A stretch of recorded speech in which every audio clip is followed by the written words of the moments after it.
2 पढ़ेंगे। श्लोक नंबर 42। भगवान बोल रहे हैं, श्री भगवान उवाच इंद्रियाणि पराण्याहुः इंद्रियेभ्यः परं मनः मनसस्तु परा बुद्धि यो बुद्धे परतस्तु सः। इंद्रियाणि पराण्याहुः इंद्रियेभ्यः परं मनः मनसस्तु परा बुद्धि यो बुद्धेः परतस्तु सः। इंद्रियों को स्थूल शरीर से पर यानी श्रेष्ठ, बलवान और सूक्ष्म कहते हैं। इन इंद्रियों से परे मन है और मन से भी परे बुद्धि है, और जो बुद्धि से भी अत्यंत पर है वह आत्मा है। हरिओम।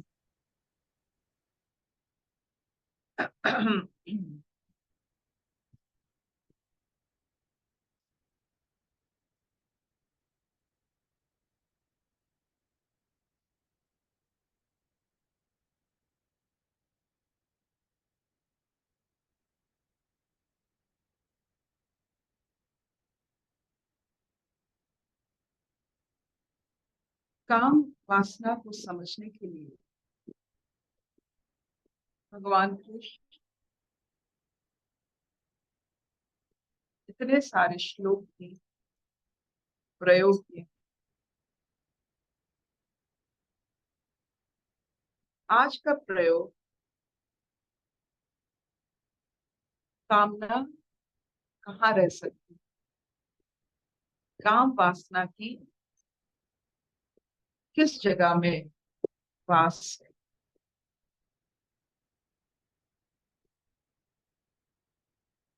शरीर, इंद्रिय, बुद्धि, चेतना,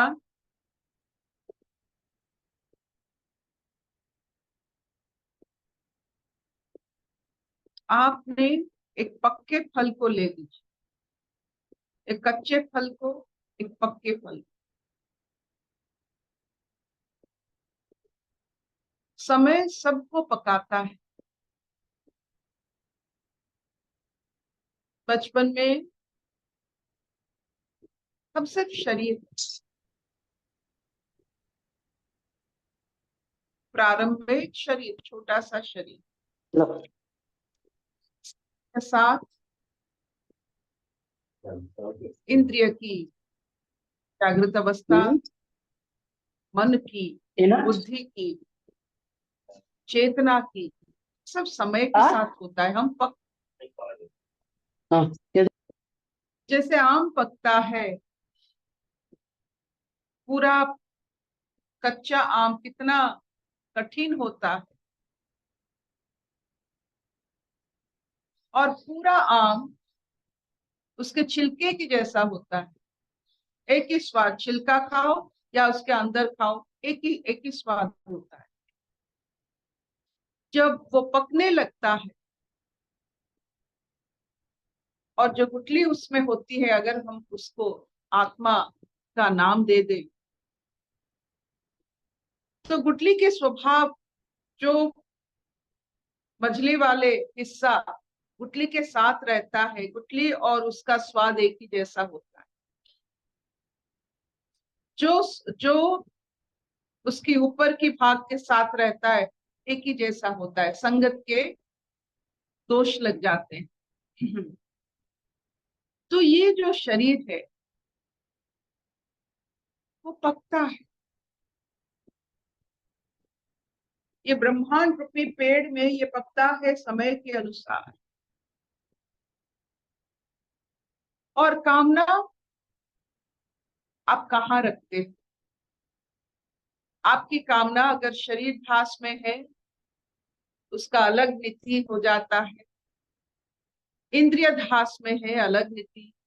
मन ध्यास में है, अलग नीति। आत्म भाव में है, अलग भाव या अलग आपकी आचरण विचरण होते हैं। तो आप मुझे बताइए, एक फल को देखकर आप फल को जो फल की मजा लेना चाहते हैं, बहुत समय आप देखोगी वो छिलके को आराम से उसको निकाल कर सिर्फ वो मिठास भाग को अनुभव करते हैं या उसका रस लेते हैं। तो हमारे मिठास भाव अपने चेतना और आत्म भाव में रहता है। क्या हम सिर्फ आत्म भाव से रस लेने की आदी होते हैं? क्या हमें मालूम है? क्या अभी हम सोचे हैं कि अभी जीवन तो बहुत, शरीर कच्चा आम खा लिए हैं, अभी रस लेते हैं आत्म भाव से। रस अंतर्निहित निकलता है।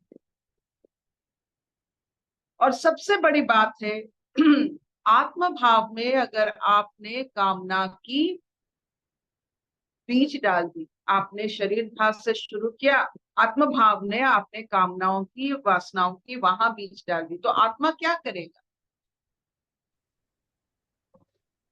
आत्मा को पता नहीं है ये काम क्या है, वासना क्या है। वो एक ऐसी अवस्था है कि जो भी उसमें डालो आनंद ही आनंद वो आपको देता है।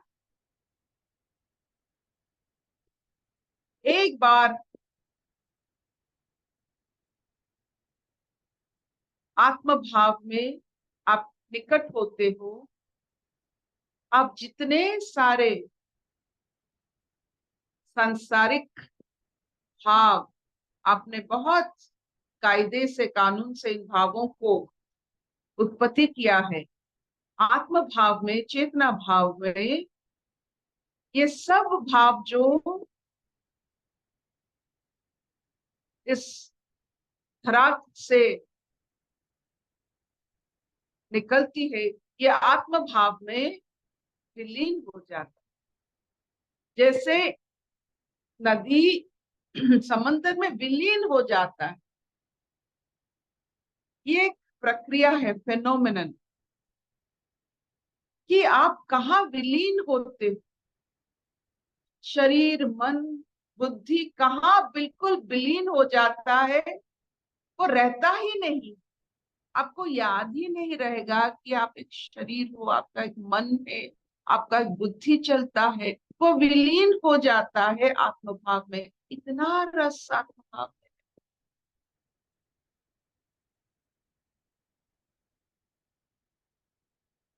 तो कामना कीजिए वहां तक पहुंचने की, इच्छा रखिए विलीन होने के लिए।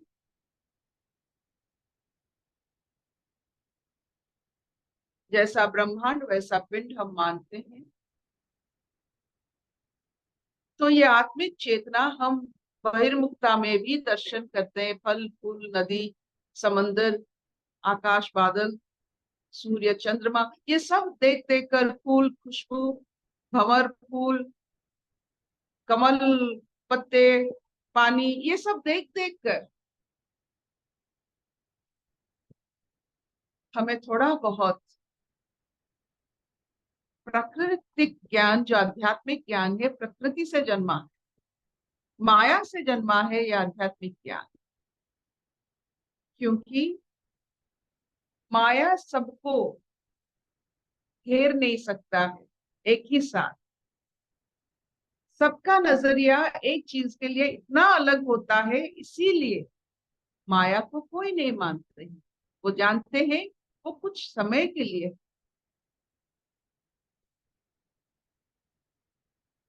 जिनको माया घेरा है और जिनको माया नहीं घेर सकता, नजरिया अलग होता।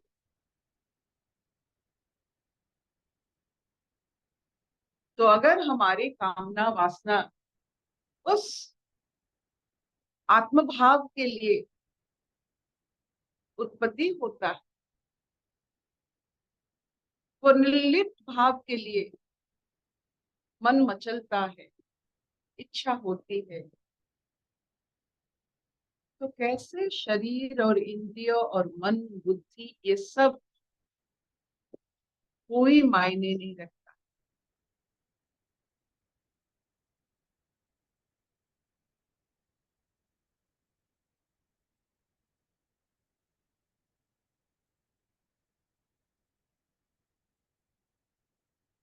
जहां सब इतने सालों से बनाया हुआ हर कंडीशनिंग, हमने अपना जाल बुना है अपने चारों तरफ। हम कैसे, आपने देखे हैं जाल कैसे बुनते हैं? आपने देखे हैं कि जहाँ वो मतलब साड़ी जहाँ हैंडक्राफ्ट होते हैं, वो कैसे बुनते हैं? बड़े चालाकी से, बड़े कायदे से, बड़े कानून से। ये कायदे कानून जो खुद बनाते हैं, अगर उसे तोड़ते हैं तो एक जगह है जिसको जेल कहा जाता है, वहां भी चले जाते हैं इंसान। सारे प्रकृति में कहीं जेल नहीं है, सिर्फ इंसानों के लिए जेल है। वो खुद कायदे कानून बनाते हैं जो अप्राकृतिक है। जब वो प्रकृति पर आ जाते हैं, उनको जेल भेजा जाता है।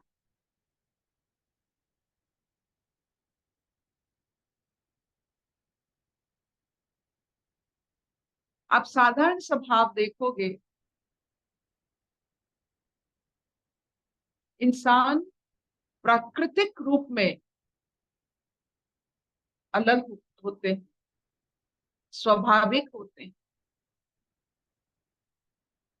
अप्राकृतिक रूप में अच्छे होते हैं।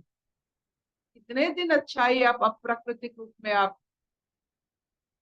हो सकते हो, जो आप नहीं हो।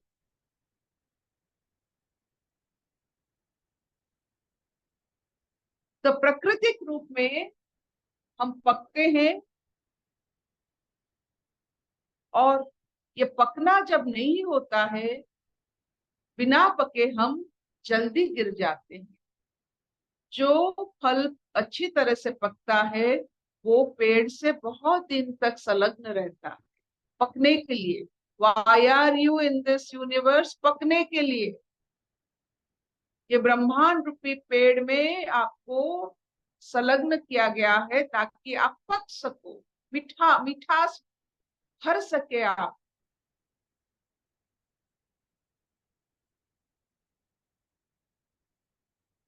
कच्चा से पक्का अगर नहीं हो रहे हो, तो समय आपको उस दायने से तोड़ देगा। फिर पंचभूत में हम मिल जाएंगे।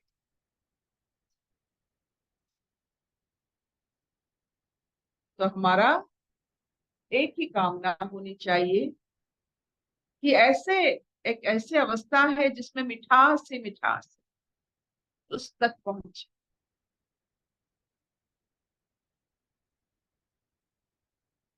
स्वीटनेस।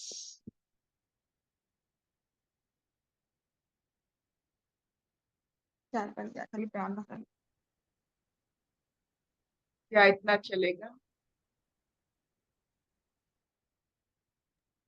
जी हाँ अर्पिता। क्या इतना चलेगा छठन? हाँ मामा हाँ।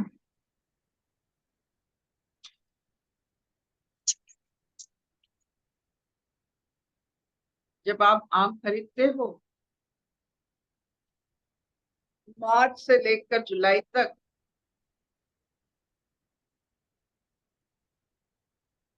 तब परख लेना।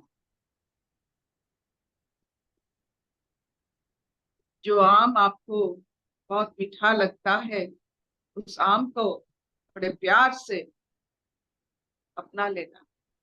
कि उसकी चॉइस थी यहाँ तक पहुंचने के लिए, ताकि वो मिठास में भर सके, आप उसे खा सके।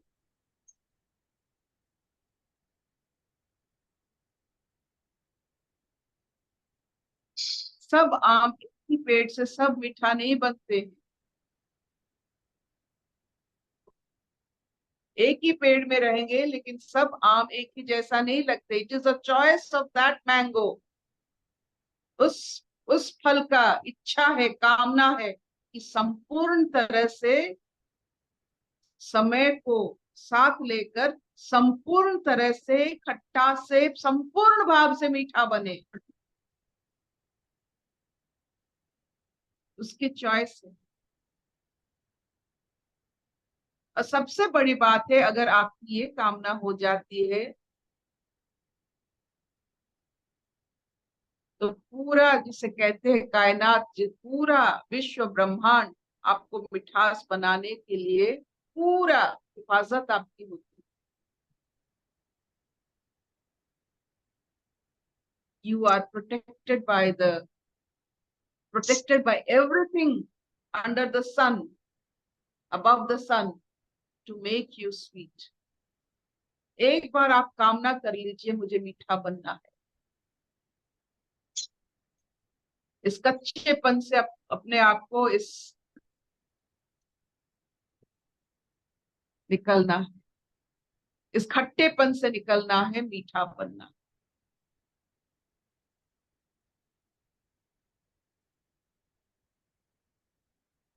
बड़े बड़े बुजुर्ग कहते हैं कि जब साधु संत अपना थूक भी जहाँ डाल देते हैं, वहां मंदिर बन जाता है, वहां पैलेस बन जाता है। तो उनका शरीर का हर कण, हर अंश विभूति हो जाता है।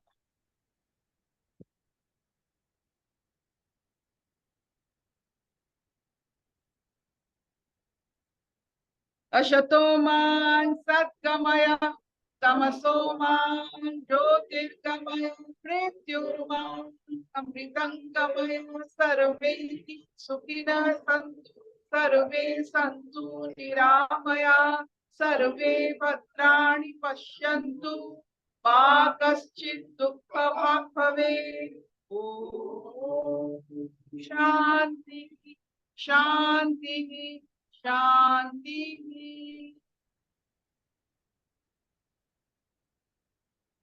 कोई प्रश्न है? मिठास बनने में कोई रोक है? समय तो सबके पास है, बस आपकी इच्छा होनी चाहिए कि ये अपने खट्टापन से हो गया खट्टापन, वो भी अच्छा है। मिठास से ही हम डाइने से गिरते हैं, तब जाकर मृत्युंजय मंत्र सिद्ध होता है। जब हम पकते हैं तब हम गिरते हैं, ऐसे गिरते हैं कि मृत्यु नहीं रहता है, बस उसको मृत्यु नहीं कहा जाता। कोई रोग नहीं, कोई हॉस्पिटलाइजेशन नहीं, कोई, आपने कभी देखा जब दाहिने से पक्का फल गिरता है कोई शोक करता है क्या? लेकिन कच्चे फल जब नीचे पड़ते हैं सब शोक करते हैं कि बेकार हो गया।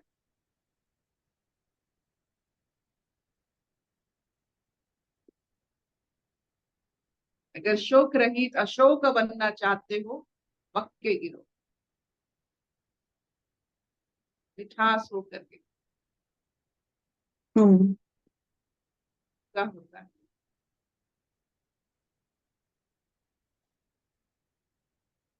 कोई बोलो, कोई प्रश्न? बोलेगा? कोई? हाँ, वैशाली बोलेगी? मैं एक्चुअली ये प्रोसेस एक्चुअली चालू ही था, सबके लाइफ में चालू है, लेकिन जो हमारा मिसकंसेप्शन होता है ना कि दूसरे का प्रोसेस चालू नहीं है, ये बहुत रहता था एक्चुअली पहले सत्संग में आने के बाद। लेकिन सबको प्रकृति हर एक रूप में सिखाई है, नाना रूप में सिखा रही है, हर एक गुरु ही रूप में आया है, और ये एक पाठशाला जैसे है पूरा एकदम। यहाँ पे प्रकृति सिखा रही है, लेकिन ये प्रकृति सिखा रही है ये बात भी सत्संग में आके पता चली कि ये सबको सिखा रही है, ये बहुत बड़ा सत्संग है। तो बहुत बड़ा एक्सेप्टेंस आ जाता है, जो परम स्वीकार बोलते हैं ना, वो परम स्वीकार सत्संग में आके हो जाता है। जो जैसा है वहां पे वो ठीक ही है, केवल एक्सेप्टेंस। मेरे लिए तो ये सबसे बड़ा उपहार है एक्चुअली सत्संग से, बहुत बड़ा उपहार है कि हम एक्सेप्ट नहीं कर पाते थे कुछ कुछ चीज, तो आधी 50% जो बैगेज लेके आए थे ना, उसका एक्सेप्टेंस हो गया इधर आके। तो thank you very much aunty and Arpita.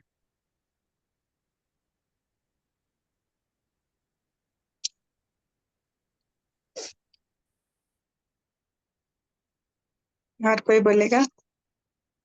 और कोई है कुछ कहने की इच्छा बोलो, है? स्वागत बोलेगी। अर्पिता, पकना तो सबका ही प्रारब्ध ही है, ये समझ में अभी आ गया है कि पकना ही है। देयर इज नो टू वे।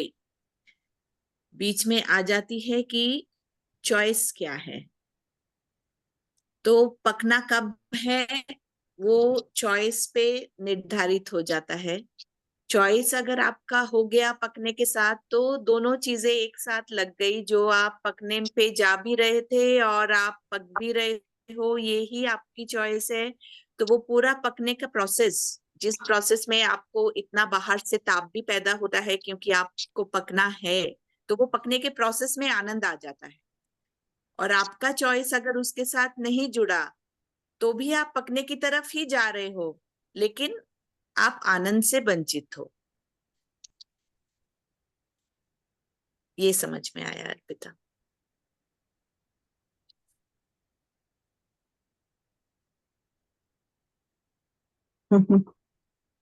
प्रभा जी, सुलेखा, हाँ जी, बोलिए सुलेखा जी। I always feel this universe is a university in which we have come to learn the laws of universe.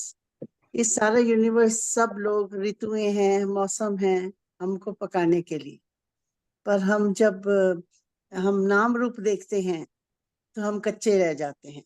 पर जब इनको ऋतुएं समझते हैं और सबको स्वीकार करते हैं तो ये सब हमें पकाने के लिए, तभी हम मीठे होते हैं।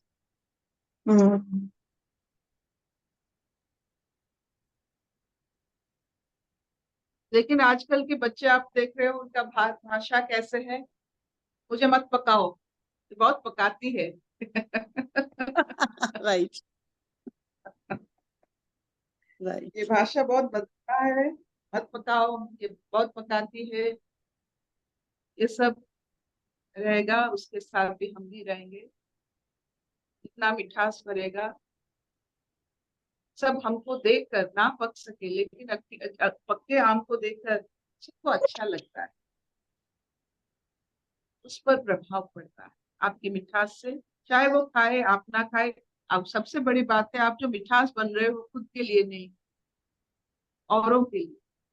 कोई पेड़ अपना फल नहीं खाता, कोई फल अपने आप को खा नहीं लेता है, तो हम औरों के लिए बन, ताकि हमें कोई खाए। So beautiful. तो ये बात समझ लीजिए, आप जो बन रहे हो आपके लिए नहीं, सब।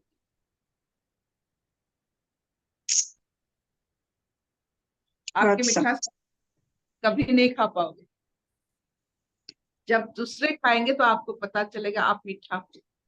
अब अगर आप जानना चाहते हो इसकी लॉजिक क्या है, पहले संसार में अपने आप को पूरा संपूर्ण भाव से, उसे कहते हैं झांस, यू गिव इट योरसेल्फ। अगर आपको सब, आप मीठा हो तो सबको मीठा लगेगा। और मिठास का एक ही नियम है, संसार में मिठास का एक ही नियम है जो कभी अमोघ अस्त्र है, वो है धैर्य।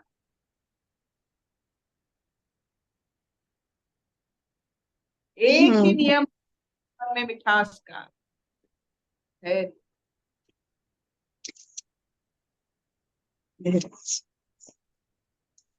Thank you ma'am, thank you, बहुत सुंदर।